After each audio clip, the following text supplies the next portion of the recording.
কারণ আল্লাহ নিজে বলেন, আল্লাহু গনিয়্যুন ওয়া আনতুমুল ফুকারা। রব্বুল আলামিন বলে, তোমরা যাদেরকে ধনাত্মক মনে করো, তোমরা যাদেরকে ধনী মনে করো, ফকিরা ফকির কেউ ধনী নয়, আমি হলাম ধনীদের ধনী। ওয়া আনতুমুল ফুকারা, আর যাদেরকে তোমরা ধনী মনে করো, প্রকৃতপক্ষে তারা ধনী নয়, তারা হলো গরীব। তারা কি?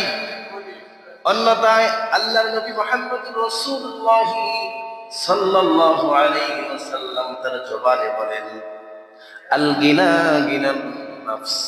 প্রকৃত ধনী তোমরা যাদেরকে মনে করো তারা ধনী নয়, প্রকৃত ধনী হলো আত্মার ধনী, যার মনটা অনেক বড়।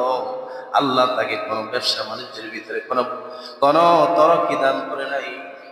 আল্লাহ তাকে ধনাত্মক বানাই নাই, আর্থিক সচ্ছলতা দেয় নাই।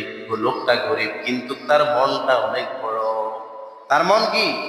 অনেক বড়, তার আত্মাটা অনেক বড়।